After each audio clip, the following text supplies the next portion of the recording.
things. First of all, what is M Love?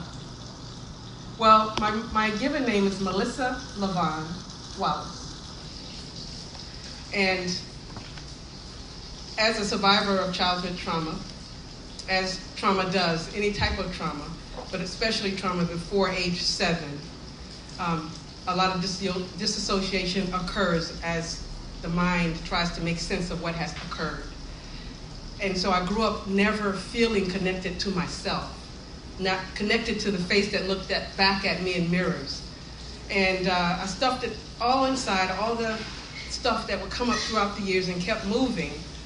But about 6 years ago, I woke up and really had a breakdown and really had to look at myself and find life again, find reason to love myself. So at age 45 or so, people are, thinking about changing careers or getting ready to retire. I was just beginning a life of loving myself. So I guess the best way to get started, the other question. So I created M Love, Melissa LaVon, but it's M-L-U-V, and that name represents the new me, that I'm using poetry as a voice to speak and articulate all the things that I couldn't before, going back and getting tools to help myself. And this poetry has been an amazing, amazing platform for me to work it out. So M Love is a name that I use every day of my life, except when I sign checks, okay? She represents this new me. And we're going and learning and gathering pieces so we can get back to Melissa. It's very, very important work that I've been doing for so long. And I'm finally able to report to you from the other side of that.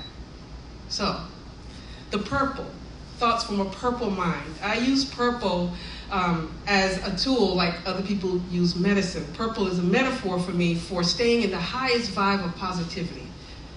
Because for so many years, I fought against myself and I tried to destroy myself, either at my own hands or in situations I would get myself in that showed I had no self-love. So I needed a metaphor when I was asked to work out and see if I wanted to do a radio show. So I came up with the name Live Life in the Purple. And that radio show is on a network called IBNX Radio, right here in Norcross in Atlanta. And for 4 years, we did that show. Basically, it was an extension of my personality and my desire to transmit to others that there is life after self-hatred, and you can do it. That purple is the highest level of positivity. I did some research and found out that there are millions of colors in the rainbow, but the ones that measured the highest frequency were the violets, the purple, and the hues of it.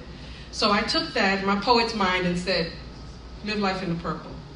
And it has become my medicine. It is my daily destination, because if I don't stay there, if I don't aim for that every day, my mind turns against itself.